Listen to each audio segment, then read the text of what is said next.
This vlog will be analysing the high bar back squat of an athlete. Movement errors away from the technical model will be identified. Solutions, including example derivative exercises, will be provided. The front and rear view allow us to see that the athlete starts in a good position with feet slightly wider than shoulder width and weight evenly distributed over the feet.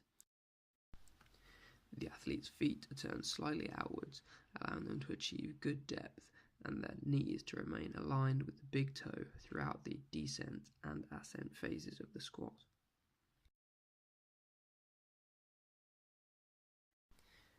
At the bottom of the squat, the chest is out and elbows are pulled back. Thighs are at or just below parallel relative to the ground. Weight is clearly through the rear part of the foot. From the front view in particular, we can see a clear use of breathing and tightening of the abdominal muscles during the descent. One of the most clear technical faults at this stage is that the athlete is looking down at the ground throughout the movement. This can cause forward lean of the torso, thus putting the back out of a neutral position. Some simple cueing, such as look up and look forward, could quickly solve this problem. From the side view, whilst the athlete commences with the chest up and out, shoulders pulled back, and feet in a good position, there is some clear posterior pelvic tilt or tucking as the athlete breaks the parallel line. This pelvic tilt, however, is not excessive and is likely just a result of commencing the movement with a slight lordotic curve, an anterior pelvic tilt. Even with some slight loading, this posterior pelvic tilt appears to be somewhat less evident, perhaps through a greater use of the abdominals and bracing through the core. The next technical error identified is from the rear view, where there is a clear lateral movement of the hips to the left at the bottom of the squat. This may be caused by tightness at the left hip complex, thus causing an imbalance throughout the movement, as is evident from this starting position also.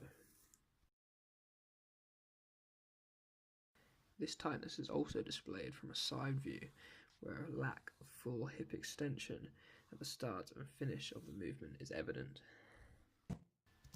This tightness could be overcome relatively quickly through trigger pointing and myofascial release. However, due to the biarticular nature of the hamstring muscle group, this is unlikely to be the source of this tightness. Instead, the gluteus medius, gluteus maximus, adductors, and hip flexor muscle groups, particularly on this left-hand side, may be the cause of this tightness. The use of a weight much closer to the athlete's 1 repetition maximum helps to identify another movement error, whereby the centre of mass of the bar is much closer to the rear of the athlete's foot during this maximal squat. This position is less advantageous for the use of the hip extensor muscle group and thus suggests the athlete may be slightly quad dominant. The use of banded squats to increase the contribution of the hip extensor muscle groups, the gluteals, adductors, and hamstrings, may be beneficial in improving the recruitment of these muscles during the squat. The use of loaded glute bridges may be useful in increasing the capacity of the hip extensor muscle groups to forcefully extend the hip to a fully extended position. This full extension could then be translated into the squatting movement through use of banded exercises in the same plane of motion as the squat.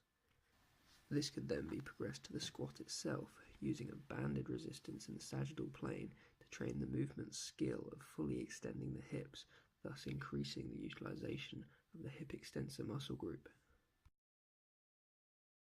Whilst this athlete can break the parallel line and achieve good depth with heavier loads, an ability to achieve even greater depth may be useful in the athlete's training to get greater activation of the hip extensors. A good external cue to achieve this greater depth is the use of an object, in this case a band, to gradually increase the depth of their squat. This movement analysis has identified several key errors in the athlete's technique. Firstly, tightness in the left hip extensor group and lack of full hip extension cause the athlete to adopt a quad dominant strategy. At heavier loads in particular, this may limit the athlete's ability to achieve depth and fully utilize their hip extensor muscle group. Several exercises have been explained to improve the athlete's capacity and skill in performing full depth squats.